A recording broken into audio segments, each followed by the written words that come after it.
Good morning, guys. Welcome on back to TK's Garage. And yeah, it's it's early for me.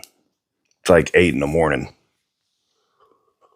So I have some news. Got some executive sources last night that were talking about products. Now, you guys know we've been on the leading edge of talking about the trucks moving from Mexico to the US for 7-8 months now. And, it looks like it's going to finally happen. And in a positive way, too. It looks like, Warren Assembly, and I've heard all of the stuff, they can't fit the heavy duty trucks in there. Evidently, they're going to be able to fit the 2500. And from what my sources are telling me now, they're moving that 2500 Ram not to Sterling Heights Assembly, but to Warren. And Warren is going to get some overflow 1500 assembly that was supposed to go to Saltillo, which was going to go to Mexico. They're going to build those at Warren as well. So what does that mean? Well, somebody with common sense would tell you they're most likely going to start recalling people that have been indefinitely laid off at Warren. The timetable for this also has to do with tooling, and it looks like they may. So here's how you know it's going down. If they start running like emergency shifts and pushing to put out a bunch of Wagoneer inventory, like over a 2 or 3 week period, for example, and they're trying to build up inventory for, say, 6 to 8 months. The sucky part about this is why they are retooling. The people that existingly work there now might get a temporary layoff while they bring back products. But it's an overall good news or good story because it brings back multiple shifts.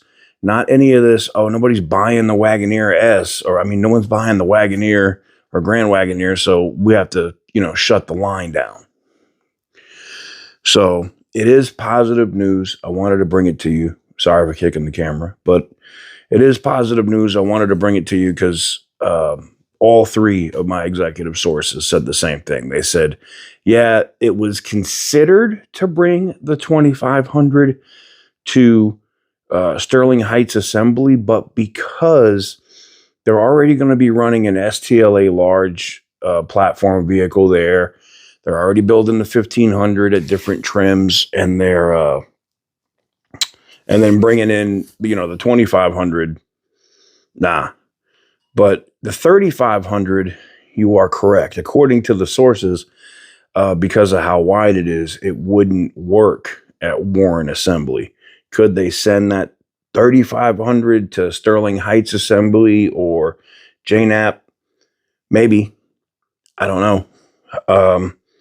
There's really no information on that yet. And they could, and I'm also being told that they're going to move the Wagoneer S out of Mexico too. So now that definitely could end up at Sterling Heights Assembly because it's basically the same platform as the Ram Charger. So that wouldn't surprise me in the least. But I leave the question to you. Do you think it's good news, bad news that they're moving this production? And knowing how long it's taken them to retool at Dundee for a hybrid engine, and I mean, they've been retooling for these engines at Dundee for a while. It's pretty embarrassing if you ask me.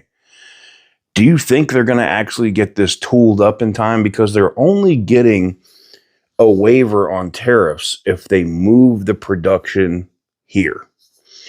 And it's a limited waiver. So they only have a limited amount of time to make that move. Do you think they're going to be able to retool either Warren and or Sterling Heights Assembly to be able to bring in this new capacity? Let me know what you guys think in the comments below. But anyways, just a quick morning brief video. Nothing crazy. I just thought it was interesting news. And it does, while it doesn't affect the average consumer right now, I will tell you this: once they start building those trucks here, the quality of those trucks are going to go way up. And once they start building those engines here, again, the quality of those trucks are going to go way up. Let me know what you guys think in the comment section down below. Give the video a big thumbs up if you like what I do. Hit the subscribe button if you haven't already. And as always, stay petty, my friends.